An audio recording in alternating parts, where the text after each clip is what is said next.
اپنی عطا سے بلوائیے نا۔ بعض جگہوں پہ بعض لوگ بڑے تیز ہوتے ہیں، یعنی ان سے آپ کی ملاقات ہوتی ہے تو بندے کو محسوس ہوتا ہے کہ یار اسے تو پہلے ہی ساری باتوں کا پتہ ہے، اور کئی دفعہ ان سے ملنے کے بعد احساس ہوتا ہے کہ یار اس سے تو تھوڑا سا ہی لیتے تو بہتر تھا، یہ تو بات بڑی آگے نکل گئی۔ سارا پتہ ہوتا ہے، باشعور ہوتے ہیں، لیکن ڈر آتا ہے اللہ سے۔ اتنا باشعور آدمی، سمجھدار، پنچایت، پریا، لوگ، دین، دنیا سارا پتہ ہے، نماز کا ٹائم آ گیا تو وہ چھپتا پھرتا ہے، اس کی طبیعت پر بوجھ بن رہا ہے معاذ اللہ اللہ کے حضور حاضر ہونا، اسے خیر کا کام کرنا پڑ رہا ہے تو وہ ادھر ادھر نکلتا جا رہا ہے۔ تو سوال یہ ہے کہ پھر یہ شعور کا کیا مطلب رکھا ہوا ہے ہم نے؟ پھر اللہ سے دعا کرنے کی ضرورت نہیں۔ وہ حضرت عارف رومی رحمۃ اللہ تعالی علیہ فرمایا کرتے تھے بعض لوگوں کو رب سارا کچھ دیتا ہے، سجدے کی توفیق نہیں دیتا۔ اس کا مطلب یہ ہے کہ وہ کہتا ہے یہ سارا کچھ لے اور نکل جا، میرے گھر نہ آنا، رکھ سارا کچھ پاس۔ رب سے عافیت مانگی جائے، اس سے اس کا فضل مانگا جائے، اس سے اس کا کرم مانگا جائے۔ اللہ کے پیارے رسول صلی اللہ تعالی علیہ وآلہ وسلم اس عافیت مانگنے پر زور دیتے، توجہ دیتے۔ میں آپ کو صحیح بتاتا ہوں، رب نے اگر کسی بندے کو عافیت میں رکھا ہو نا تو حالات کیسے بھی برے چل رہے ہوں اس کا بگاڑ کچھ نہیں سکتے۔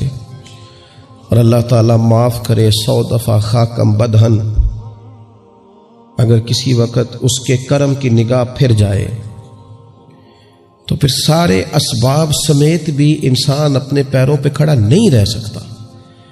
اس سے جب تک طلب کرم نہیں ہوتا، طلب عافیت نہیں ہوتی، اس کی بارگاہ سے جب تک بندہ مومن پورا رجوع نہیں کرتا، یہ عافیت اتنی اعلیٰ چیز ہے کہ نبی پاک علیہ السلام نے فرمایا آذان اور اقامت کے درمیان جو وقت ہوتا ہے اس میں دعائیں رد نہیں ہوتی۔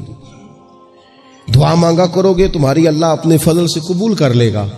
عرض کی یا رسول اللہ کیا مانگے؟ تو فرمایا عافیت مانگو رب سے۔ حضرت انس بن مالک حدیث کے راوی ہے رضی اللہ تعالیٰ عنہ، یہاں بھی فرمایا یہ عین قبولیت کا ٹائم ہے، اب اللہ سے عافیت مانگ لو، اس کی پناہ۔ ہم دعاؤں میں بھی محدود ہو جاتے ہیں۔ رب دا طالب کوئی نہ ملیا، جو ملیا طالب زردہ ہو۔ جب عافیت، ایک بزرگ تھے ہر وقت اللہ سے عافیت مانگتے تھے، ہر وقت اللہ سے عافیت مانگتے تھے، ہر وقت عافیت مانگتے تھے۔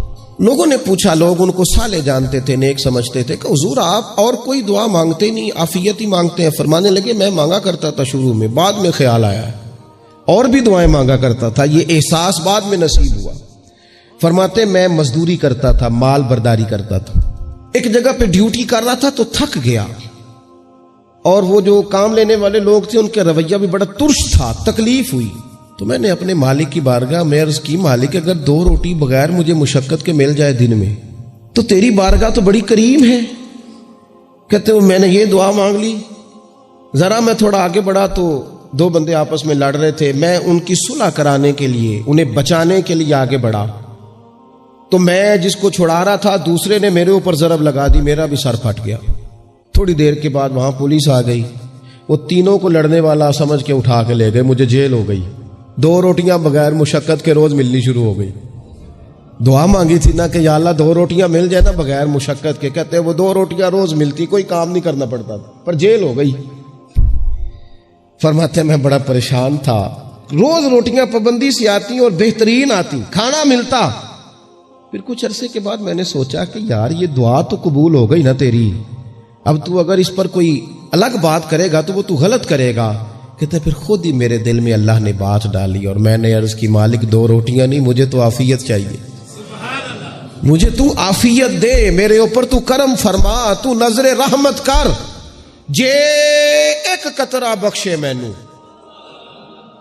ایک قطرہ بخشے مینوں تے کام بن جاندا ہی میرا، مہربانی کر عافیت عطا کر۔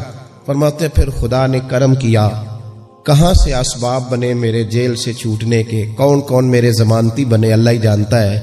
فرماتے ہیں دروازے بھی کھل گئے، رزق بھی ملتا ہے، صحت بھی میسر ہے، سجدہ بھی کر لیتا ہوں، سویرے تلاوت بھی کرتا ہوں، شام کو مدینے والے کی بارگاہ میں رج کے درود و سلام بھی عرض کرتا ہوں، میں ممکن ہوتا ہے تو کسی غریب کی داد رسی بھی کرتا ہوں۔ اب سمجھ آئی ہے ربنا آتنا فی الدنیا حسنۃ وفی الآخرۃ حسنۃ وقنا عذاب النار۔ اب سمجھ آئی ہے رب سے جب بھی مانگنا ہے عافیت ہی مانگنی ہے، اس سے کرم مانگ۔ ہم نے محدود دعائیں رکھی ہوئی ہیں، محدود، وہ جی فلانا کام میرا ہو جائے تو بھئی وہ ایک ہو گیا، اس کے بعد پھر نئی ٹینشن بن جائے گی۔ نہیں، میں جی بچوں کی شادی کر لوں جی پھر میں فارغ ہوں۔ آپ شادی کر کے دیکھیں، لاگو پتہ جائے گا کیسے فارغ ہوتے ہیں۔ آپ یہاں رکتے کیوں ہیں؟ آپ خدا سے عافیت کیوں نہیں طلب کرتے؟ اس کی بارگاہ سے وہ کیوں نہیں مانگتے کہ جو ایک قطرہ ملے تو دنیا اور آخرت کے سارے کام ہو جائے؟ اس سے اس کی رحمت کا سوال کرے، اس سے اس کے کرم کا سوال کرے۔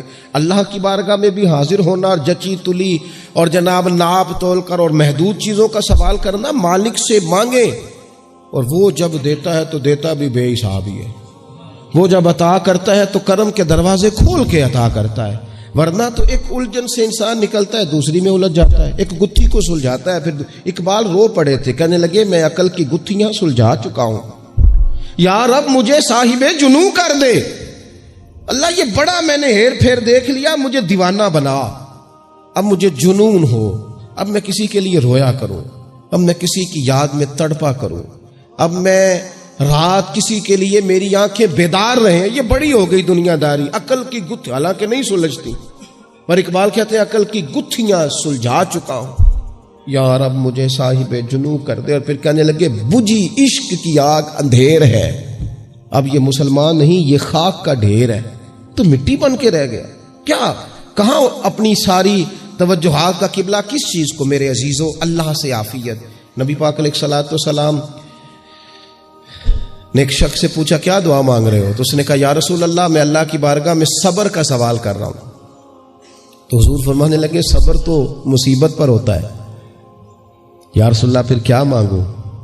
آپ ان جملوں اور لفظوں کی گہرائی کو سمجھیں، صبر کے لیے تو پہلے مصیبت آئے گی، پھر صبر آئے گا۔ تو یا رسول اللہ کیا مانگوں؟ فرمایا تو رب سے عافیت مانگ۔ مانا کیا ہے؟ مصیبت آئے کیوں؟ اللہ تجھے اپنی حفاظت کے حصار میں لے لے، وہ وقت ہی کیوں آئے کہ جب تیری طبیعت الجھ جائے، جب تو پریشان ہو جائے، جب تو تو اللہ سے عافیت مانگنا۔ جب تو عافیت مانگے گا تو اگر کبھی مشکل آئے گی بھی نا، تو خدا پھر اپنے فضل سے مشکل سے نکلنے میں رستہ بھی بڑی جلدی عطا فرمائے گا اور تیرے اوپر فضل فرمائے گا۔ اگر عافیت، ہارون رشید نا اپنے محل کی چھت پہ ٹہل رہا تھا، سب سے اوپر والے چوارے پر، نیچے سے حضرت بہلول دانا گزر رہے تھے، اوپر اس کے ساتھ سپاہی بھی تھے، گن مین بھی تھے۔ اس نے کہا یہ بابا تو ذرا اوپر اٹھاؤ۔ انہوں نے ایک ڈولی، ایک ٹوکری سمجھ لیں، اس کو رسیاں باندھ کے نیچے پھینکا۔ نیچے جو سپاہی تھے ان کو کہا کہ یہ بابا جی کو پکڑ کے اس میں بٹھاؤ۔ انہوں نے جبرن تھاما بابا جی کو، اس میں ڈالا، اوپر والوں نے کھینچ لیا۔ 2-3 منٹ لگے، ہارون رشید کے سامنے حضرت بہلول دانا پہنچ گئے تو تھوڑے ناراض بھی ہوئے کہ یہ کوئی طریقہ تو نہیں نا بلانے کا۔ ملاقات ہوئی تو کہا کیوں بلایا؟ کہنے لگا ایک مسئلہ پوچھنا تھا۔ فرمانے لگے بادشاہ ہے نا، تیرے مسئلے پوچھنے کا بھی اپنا ہی انداز ہے، پوچھ مسئلہ۔ کہنے لگا بابا پوچھنا تھا کہ آپ اللہ تک کیسے پہنچے؟ حضرت بہلول دانا چپ کر گئے۔ 2-4 منٹ کے بعد کہنے لگے جس طرح ابھی زمین سے تیرے تک نہیں پہنچا، بالکل اسی طرح ہی پہنچ گیا اور رب کریم کی بارگاہ تک، اور وہ بھی جو اس نے کرم فرمایا ہے، ورنہ میں تو نہیں سمجھتا کہ میں پہنچ گیا، وہ بھی اگر تیری خوش گمانی ہے۔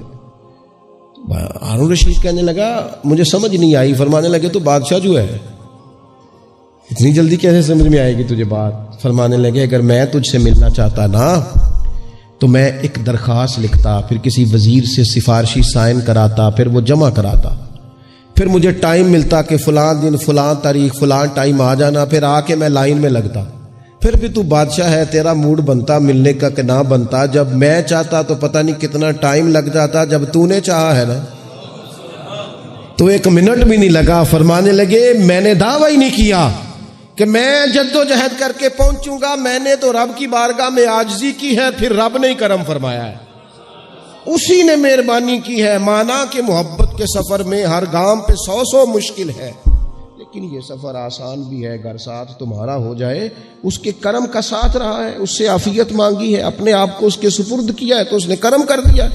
جب تک یہ مزاج نہیں ہم بناتے کہ مالک سے عافیت کا سوال کریں، اپنے آپ کو اپنے رب کے حوالے کر دیں، اس کی رحمتوں کے سپرد کر دیں، اتنی دیر تک زندگی میں ٹھہراؤ نہیں آتا، قرار نہیں آتا۔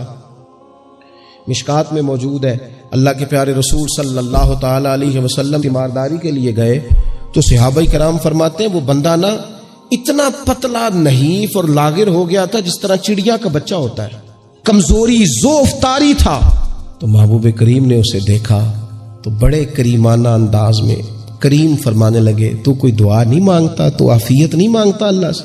عرض کی یا رسول اللہ صلی اللہ تعالی علیہ وسلم، میں نے اپنے رب کی بارگاہ میں عرض کی ہے مالک قیامت کا عذاب بڑا سخت ہے، میں نہیں برداشت کر سکتا، تو نے اگر مجھے کوئی سزا دینی ہے تو یہیں دے لے، قیامت کو نہ دینا۔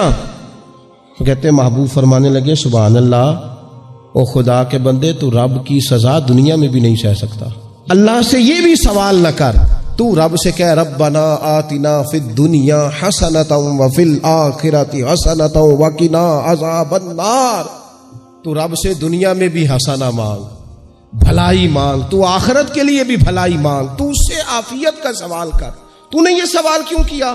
عرض کی یا رسول اللہ کرم ہو گیا ہے، مجھے سمجھ آ گئی، اب میں اسی طرح ہی کروں گا۔ عزیز دوستو، ہم کہاں سہ سکتے ہیں؟